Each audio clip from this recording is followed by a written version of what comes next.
Et dans Punchline, on est avec Isabelle Saporta en pleine forme, Bruno Jeudi, Louis Salter de Marianne et Gaspard Ganzer, conseiller en communication. On va s'intéresser à ce qui se passe chez les Républicains. C'est la deuxième partie de notre journal de campagne avec Victor Chabert. Victor, à droite, le rassemblement autour d'une seule candidature semble s'éloigner de plus en plus. Oui, Laurence, le congrès des Républicains commence à réellement avoir du plomb dans l'aile. Xavier Bertrand a déclaré qu'il n'y participerait pas, préférant rencontrer les autres candidats. Invité ce matin de France Info, il remet désormais en question le calendrier. Vous savez, les militants doivent voter pour leur candidat le 4 décembre. On l'écoute. Parlons-nous, voyons-nous. Moi, ce que je pense... Et rejoignez-moi. C'est que le 4 décembre, c'est tard, c'est très tard. C'est la date du congrès. Oui, mais c'est très tard pour se mettre d'accord. Valérie Pécresse a répondu dans la foulée sur France Inter. Xavier Bertrand ce matin dit le 4 décembre c'est vraiment trop tard pour se mettre d'accord. Mais il avait qu'à le dire aux instances des Républicains. Vous savez, aujourd'hui, il y a des règles, il faut les respecter. La tension monte chez les concurrents de Xavier Bertrand. On voit cela comme un coup bas, d'autant que si le président des Hauts-de-France est le favori des sondages parmi les candidats LR potentiels, ce seront les adhérents des Républicains qui voteront. Et la fidélité et la loyauté de Michel Barnier envers sa famille politique peuvent très bien séduire davantage de militants que l'aventure solitaire de Xavier Bertrand.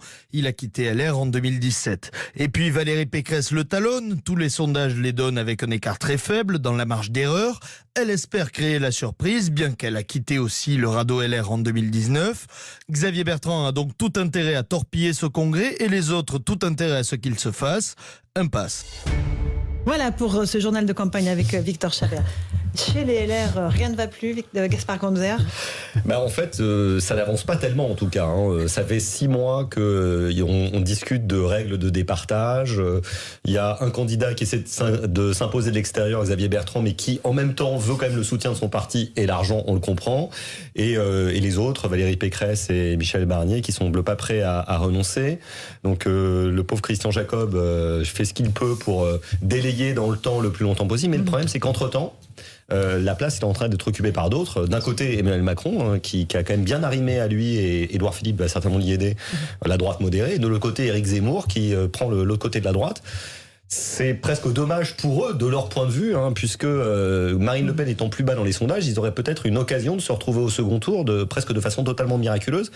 Mais il y a une seule condition pour cela, c'est qu'il faut qu'ils mettent un seul candidat et leurs égos de côté. Et là-dessus, Bruno Jeudi, le 4 décembre, c'est vraiment très tard pour le Congrès. Il n'a pas tort, Xavier Bertrand. Moi, je suis partagé. Je ne sais pas si c'est si tard que ça dans l'histoire des présidentielles. La droite a toujours désigné son candidat, en gros, dans la deuxième quinzaine de novembre, voire parfois début décembre. Jacques Chirac avait dû se lancer dans une de ses présidentielles début décembre. Alors peut-être que l'époque a changé. Là, il y a une espèce de tourbillon. On a l'impression que la présidentielle va avoir lieu dimanche prochain parce que Zemmour serait à 13-14.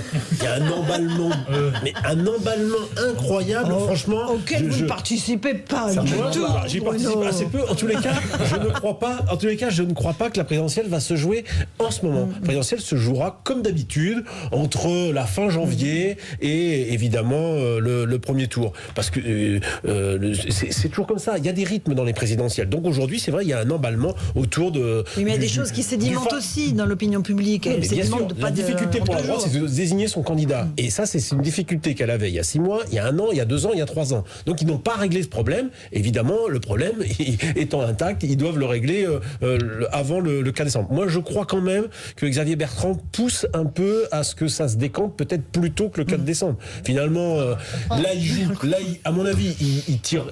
Il mord un peu la ligne rouge parce que manifestement il avait quand même donné son accord ou en tous les cas à Christian Jacob pour ce vote congrès. Il n'a pas voulu de la primaire semi-ouverte, peut-être à Tutor, maintenant c'est passé, donc c'est congrès. Est-ce qu'il peut mettre d'accord Valérie Pécresse, Philippe Juvin, enfin tous ceux qui sont candidats?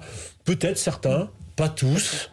On voit bien qu'il se méfie. Parce qu'un dernier point, pourquoi il est comme ça? Pourquoi il est hésitant? De quoi il a peur? C'est ça la question qu'on se pose. De quoi il a peur? Mais il a peur d'un traquenard. Non, il a peur d'un traquenard, en gros, des amis de Laurent Wauquiez et des sarkozystes qui le détestent. Enfin, une partie des sarkozystes qui le détestent. Il a peut-être pas franchement tort. Et à mon avis, moi aussi, j'aurais peur à sa place.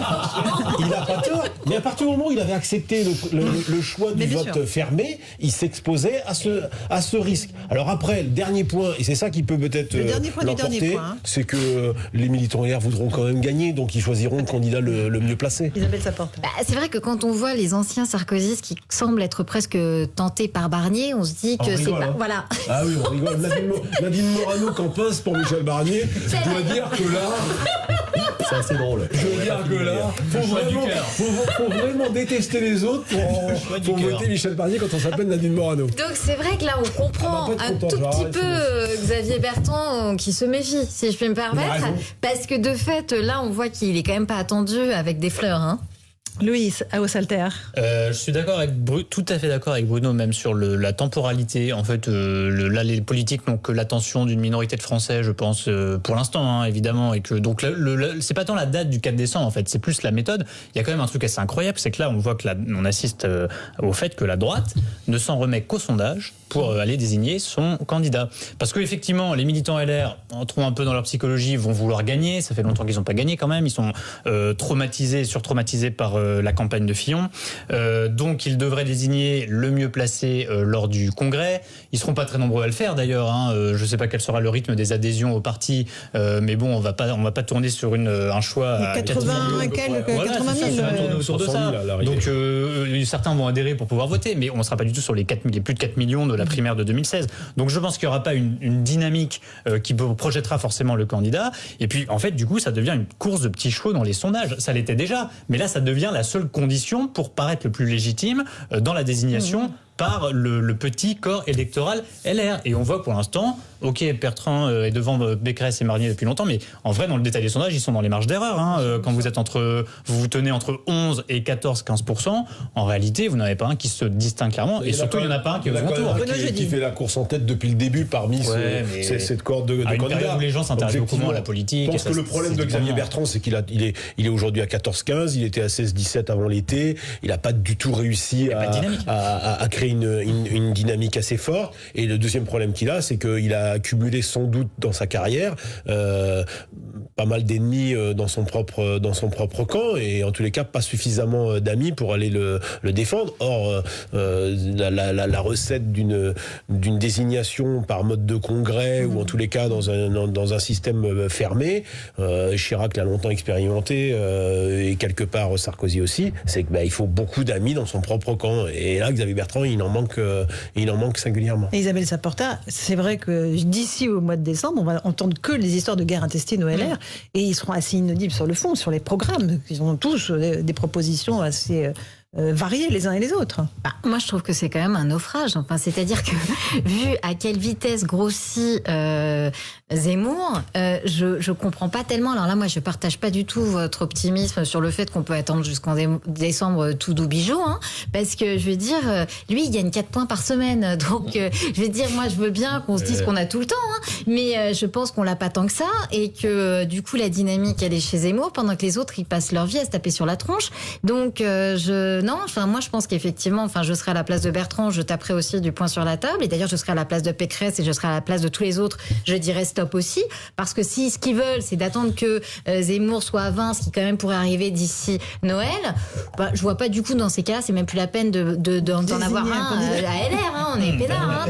Gaspard, on a l'impression qu'ils veulent pas gagner, en fait, au fond. Ben oui, c'est vrai. C'est ça qui est étonnant, parce que il faut bien qu'il y en ait un qui cède, ou une qui cède, et en fait, au fond, je pense qu'ils se détestent tellement qu'ils préfèrent perdre. Je crois pas qu'ils se détestent. Franchement, pour le coup, à droite, il y a eu des époques de détestation intense et de haine. Et là, il y a une love naissante entre mais non, mais aujourd'hui, on n'est pas dans un.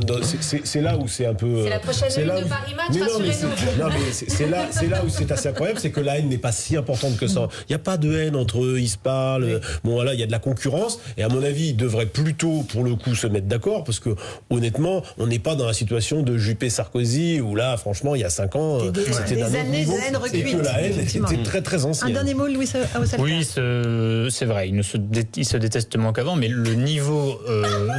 je le présenterai plutôt comme ça. L'amitié en politique, elle n'existe pas, donc il faut dire aux auditeurs évidemment, mais le niveau est aussi moins relevé qu'avant. La dernière primaire, on avait Fillon contre Sarkozy, contre Juppé. Là, je pense que le plateau, le niveau du casting est quand même moins élevé. Et puis surtout, rappelez-vous, il y a 5 ans, la primaire de la droite, ça occupait l'intégralité centralité de l'espace politico-médiatique pendant des mois et des mois. Là, on voit très bien qu'ils sont plus du tout au centre du jeu. Ils sont menacés. De toute façon, le LR est menacé de devenir un parti de notables avec que des élus territoriaux et plus aucun militant, parce que les dynamiques militantes aujourd'hui, elles sont chez Macron, elles sont chez Zemmour, elles étaient un peu chez Le Pen, mais ça capote. Elles sont un peu chez les écologistes. Donc, ce parti qui était central il y a 5 ans en organisant le débat autour de lui n'a plus la capacité de le faire aujourd'hui. Affaire à suivre dans Punchline. Merci beaucoup à tous les quatre d'avoir participé à ce débat. Bonne soirée à vous sur Europe 1. Dans un instant, c'est Mouloud Achour pour sa première de l'émission Verveine Underground. Bonne soirée sur notre antenne.